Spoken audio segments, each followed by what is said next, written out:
He kōna e purangi tēnei nā te reo irirangi o Aotearoa. Tyler James Lindsay lives near Cambridge, and it was late one night, so late that it was actually morning, that he was driving a milk tanker along a small backcountry Waikato road. There just happened to be a really big, fat, fluffy bird sitting in the middle of the road that was definitely not supposed to be there. Did you know straight away what you were looking at? I had a fair idea. I wasn't 100% sure, but once got a little bit closer to it and I seen it waddle off, I had a fair idea it was a kākāpō. Kia ora, nau mai haramai ki te ao hurihanga.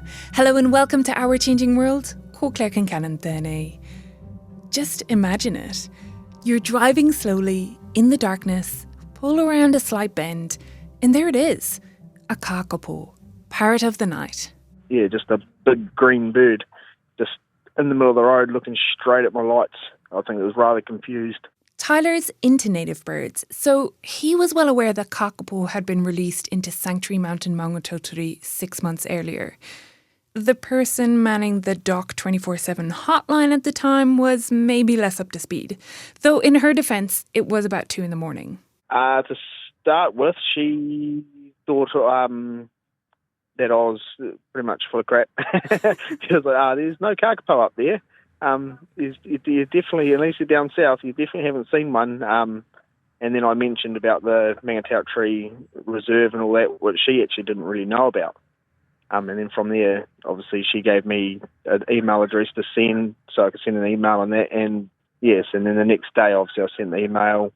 Which would have quickly made its way to Dan Howie. Thankfully for us, he reported it, and of course it came through to our team, and we were able to run out there and retrieve that bird. And, you know, so, such an incredible interaction that he saw this bird out there in the middle of the road, no less, which is absolutely terrifying as Kākāpō Ranger. Dan is super passionate about his role and feels really privileged to work with these birds, these manu.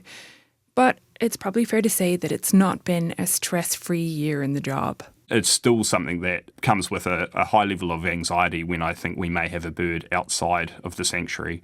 You know, it's my role as Kākāpō Ranger, and our job as a team as kaitiaki of these precious taonga that have been lent to us from Ngāi Tahu to look after these birds, and we take that duty very seriously.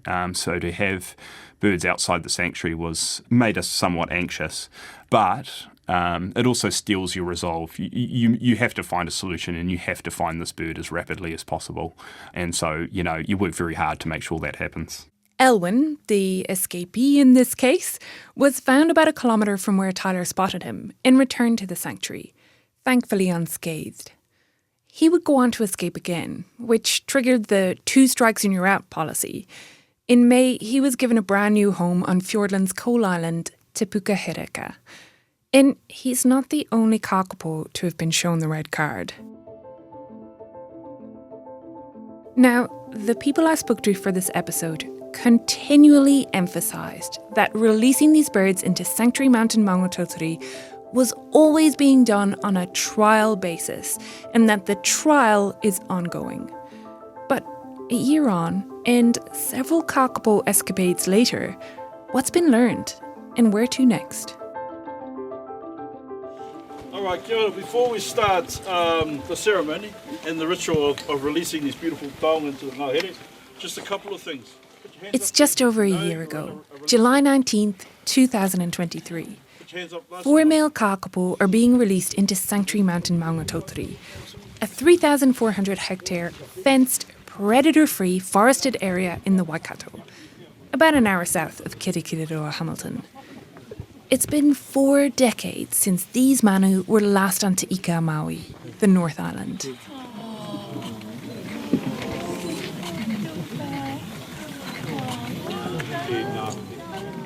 We had quite a crowd of people for the release. We had a lot of school children there, so local iwi, local school children.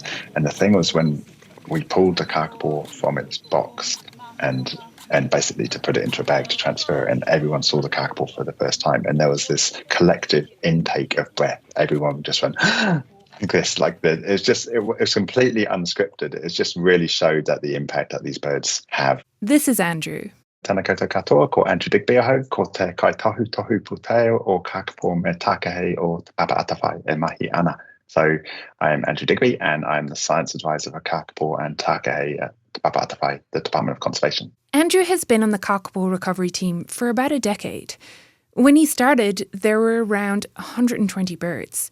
Now, there are 247. So we're kind of just about doubled in that time. We've had these 3 really big breeding seasons, which has done wonders for the Kākāpō population. Which, of course, is awesome.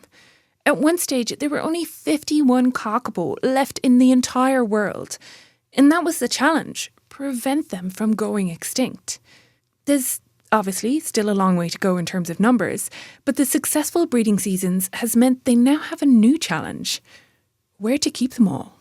How much space does a Kākāpō need? Yeah, that's a really good question, and that's something that we're working out. Typically, in some of the early habitat, in like Fiordland and Rakiura, they might have had 50 hectares per individual. But we know that on some of our islands currently, like Whenua, they can get down to about 15 hectares per Kākāpō. So it kind of varies, round about that, sort of round about 20 to 30 hectares per Kākāpō is what we think of, but it's very much habitat dependent.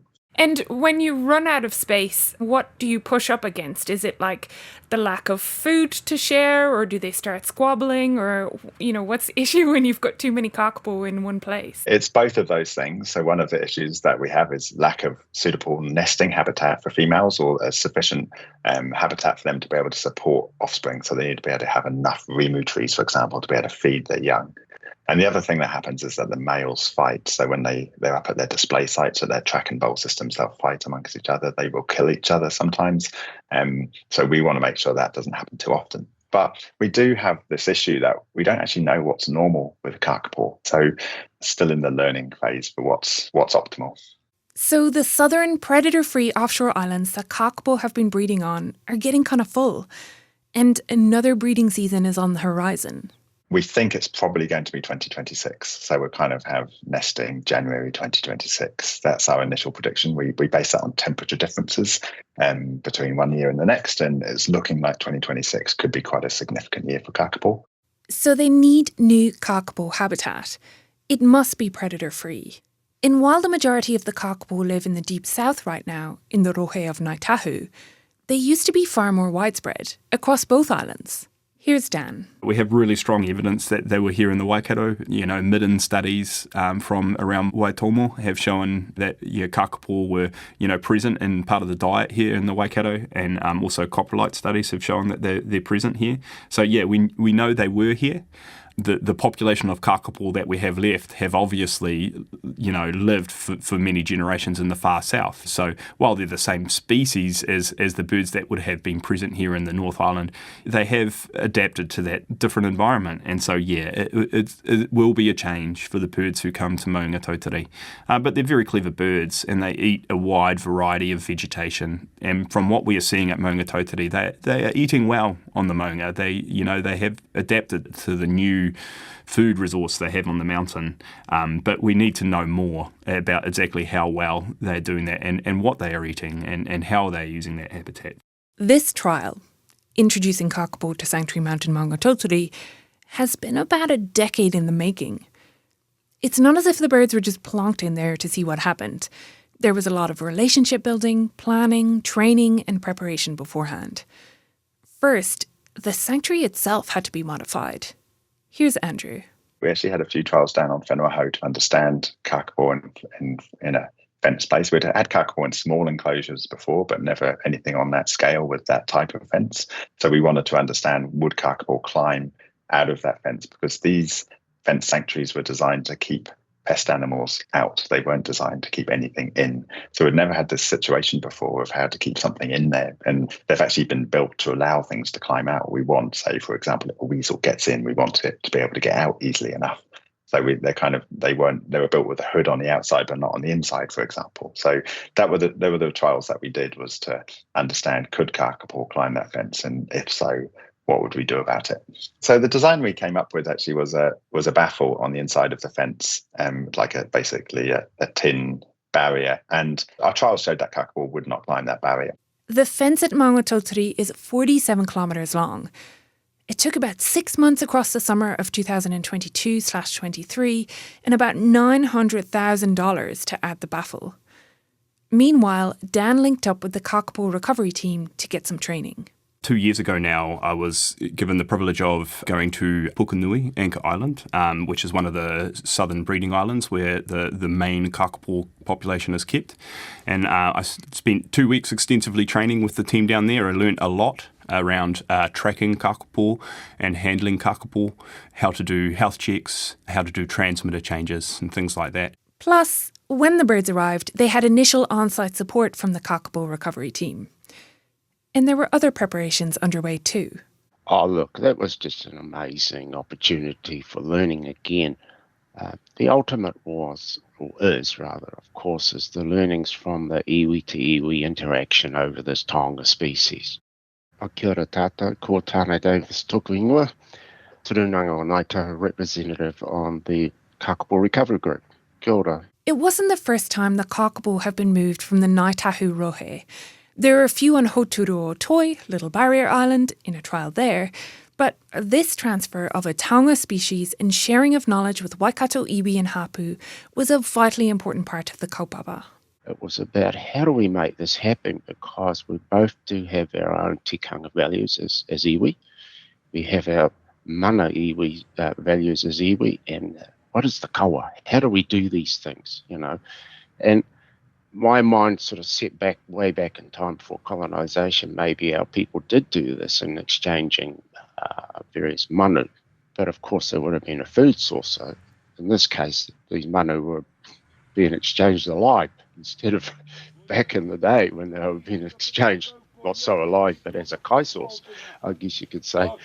So that to me was extremely special in those learnings and how we done that with the receiving iwi or tainu and the hapu. Finally, with all preparations complete, there's a blessing and karakia and the 4 birds are released.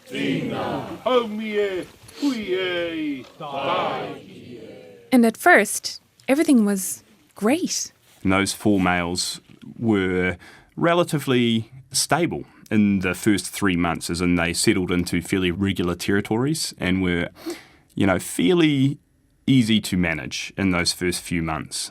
So with that in mind, another 6 males were introduced to Maungatautari in September of last year. So the total was 10 by September of 2023. But this is when things started to go awry. They began to roam quite widely across the Maunga. Rather than being a little bit more settled into sort of fairly regular territories, we saw a lot of movement from these individuals, and not just from the additional six that were introduced, but also from some of the original 4 that came in the first translocation in July. That was really interesting behaviour. It was a little bit unexpected for us. Well, unexpected is not the right word, but it was a little bit outside of our experience from the previous 4.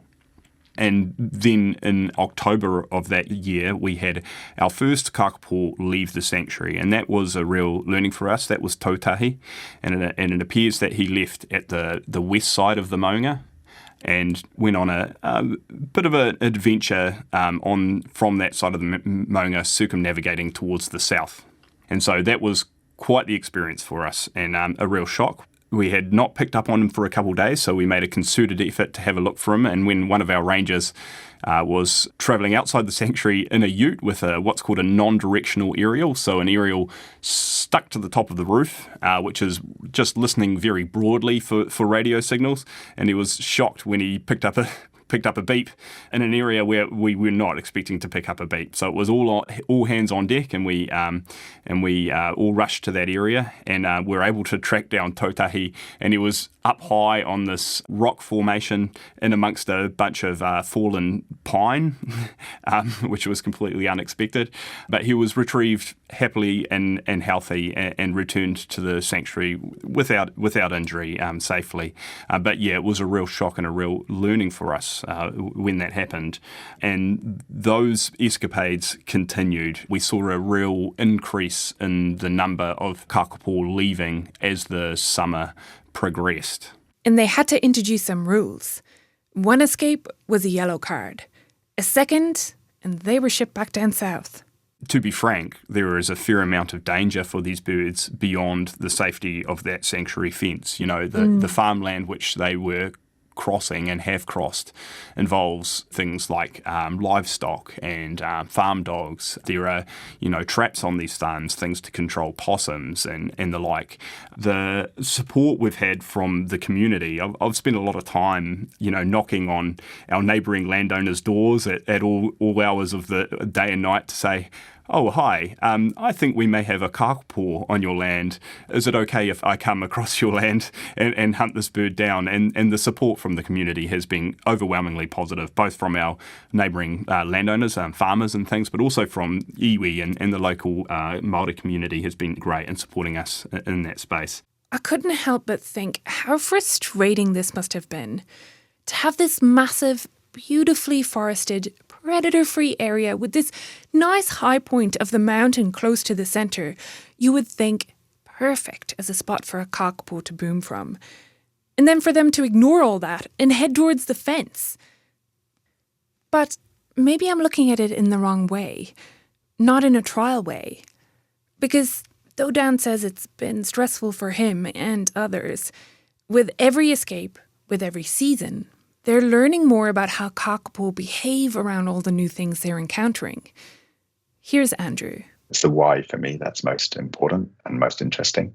And when you're up there and you see this beautiful forest, and then there's a fence, and outside it is just grass. It's like, as a kākāpō, why would you do that? And that's one of the things that we've been working to understand. And there definitely does seem to be some sort of temporal aspect to it. So they're not all just moving all the time. They're kind of at certain times of the year, it seems like they're moving more. So it may be some sort of breeding behavior which is triggering them to do that. And they're spending quite a lot of time on the fence, which is interesting to us. And we don't quite know why, whether they're actually trying to get out. But it's from our observations, it seems like they're not necessarily trying to get out over the fence. But it may be that some of the habitat there they quite like. And one thing we've picked up on, for example, is that they seem to really like blackberry. They're spending a lot of time in blackberry. And we had one individual which probably spent 2 months in a single blackberry patch, which we don't see that sort of behavior in anywhere else so far. And we haven't actually had kākāpō with blackberry before. Like, as far as I know, kākāpō have never seen blackberry. So they actually seem to be really keen on it. So it might be some sort of interesting quirk like that as well. Actually, they just like some of the habitat near the fence and they accidentally climb over sometimes without actually meaning to. We'd certainly know the first kākāpō that escaped spent quite a bit of time trying to get back in.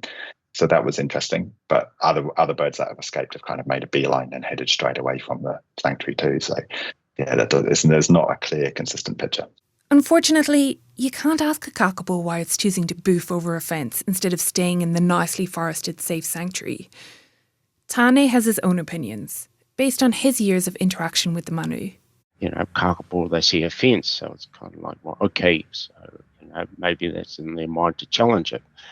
The birds come from islands, so no fence. The fence is actually the foreshore and the moana, the water. So that keeps them on the island. That is the difference. And yeah, there is a difference in the ngahere, absolutely. So they're all, I guess you could say, generate inquisitiveness. But it certainly is an interesting outcome when the birds start challenging the fence line. But of course, they're great at climbing. That's something that we've always known about them. And of course, overhanging branches, if this is the case at the sanctuary, which I think we've learned from, they will crawl up and then go over the fence line. From the fence trials they've conducted within Maungatautari, this is the leading hypothesis for what's going on. It doesn't appear that they can climb the baffle fence itself, but they've captured video footage of kākāpō using their beaks and claws to clamber along overhanging vegetation, and then using their body weight to bend the branches and kind of lower themselves over the side of the fence. It's actually a really neat trick. But of course, it'll mean more work for Dan and the Maungatautari team, who now have to add vegetation clearing near the fence to their long list of regular jobs.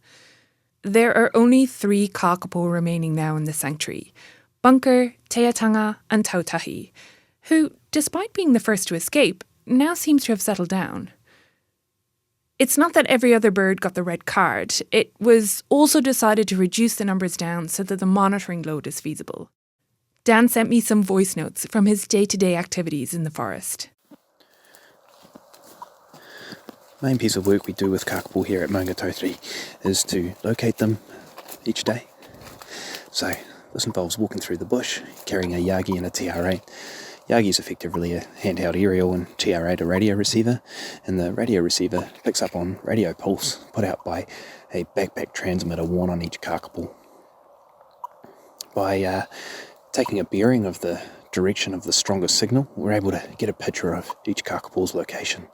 As you might be able to hear, Bunker is fairly close to me today. As well as locating Bunker, I'll also carry out supplementary feeding, which involves giving him pellets 3 times a week at a small hopper here in the bush. And this supplementary feeding helps our team anchor Bunker in a location here in the forest interior, and also makes keeping an eye on him much easier. The idea is that this feeding will be short-term. As you heard, every Kākāpō wears a transmitter, and so that's a large part of Dan's job, driving the perimeter or bush bashing around the sanctuary, following the signals to locate different Kākāpō. But now they're also trialling new GPS tags on the birds. So here we are with tautahi in hand. Tautahi gave us the slip a couple of times before my colleague Craig and I managed to locate him in a small tree fall. Craig is sitting beside me here with Tautahi on his lap, who's fairly calm today. So Craig is able to hold him in position just with his hands resting on top of his claws. I'm going to do a quick health check on Tautahi, so that involves checking the fit of his transmitter. We'll check Tautahi's weight, and we'll check on things such as his eye clarity, how full his crop is, and making sure things like his legs and claws are still functioning totally fine. Once we've done a quick health check, we'll change over the GPS tag, which is fitted to Tautahi. These OrniTrack GPS tags have been a real boon for our team in helping us track birds each day and be sure of their location. Once we've done this changeover, we're just going to let Tautahi go to the bush just beside us here, and in classic Tautahi style, I imagine he'll do a very slow, stealthy escape.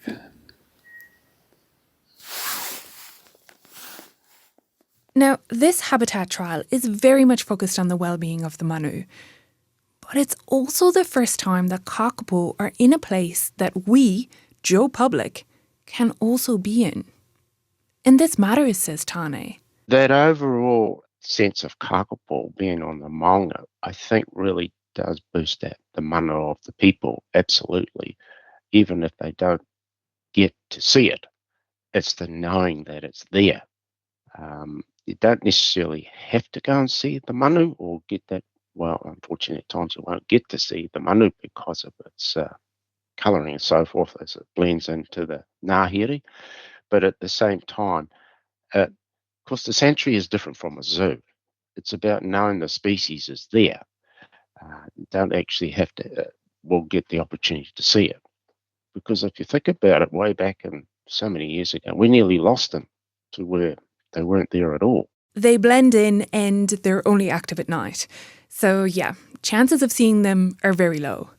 But Dan recalls one time some visitors got a bit lucky. Myself and some colleagues were conducting a health check on a bird high on the maunga on one of our walking trails, and then a family happened to just be walking along this track as we caught this bird, and he was right there on the walking track, and we were conducting our work, and they just happened to be walking past. And so this family, and they were all keen bird watchers, were able to stand back and watch and actually see a Kākāpō, relatively up close while we did our work. And, that was just such a huge buzz for them.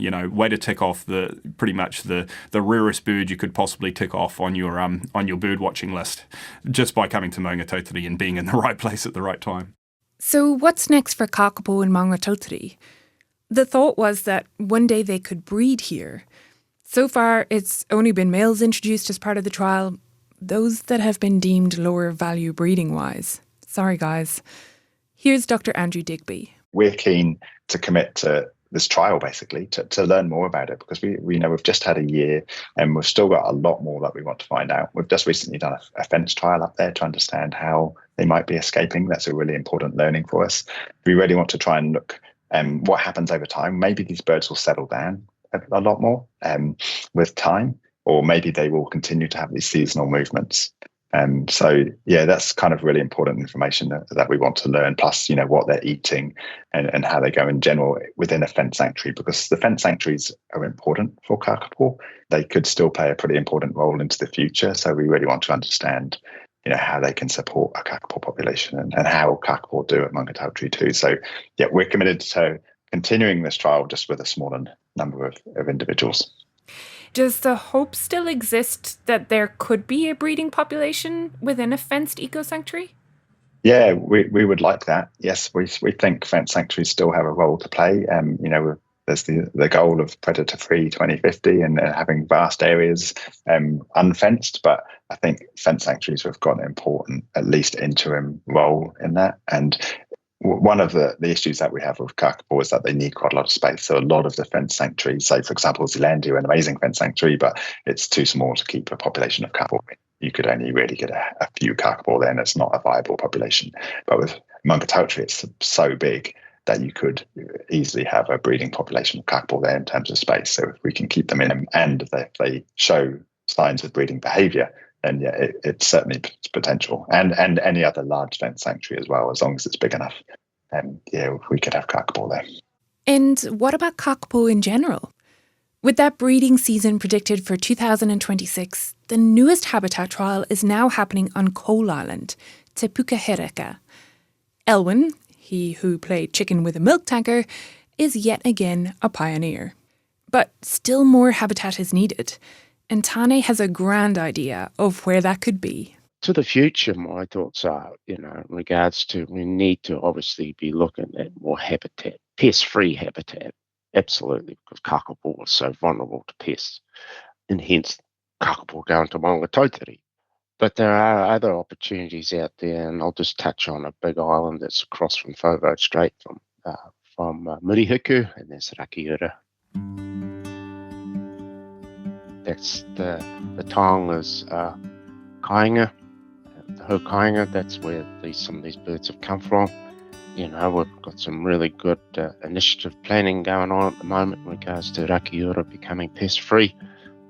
So once that happens, hopefully it's soon, and we can return those taonga back to their home.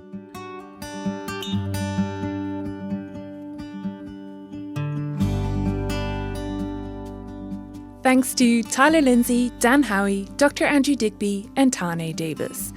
And actually, Andrew and I had quite a long chat about all things Kākāpō. I'm going to drop that full interview into the podcast feed as a bonus episode, so keep an eye out for that. Ko Clarekin Kananaho, te kaiho tū o tēnei hōtaka, I āwhina mai a Liz Garton, rawa ko Ellen Rikers. I produced this episode with help from Liz and Ellen. Sound engineering was by William Saunders, and Liz Garton is executive producer of Our Changing World. This episode was made with the help of Otago Access Radio. If you've got a road trip coming up, I've got a podcast recommendation for you. The 3rd season of Know My Town is out now. Join the wonderful Justine Murray as she travels around Aotearoa to learn about the stories behind our place names. Tēnā koe I whakarongo mai. Thanks so much for listening. Ko Clarekin Kananaho. Have a great week. Kia pai, the wiki.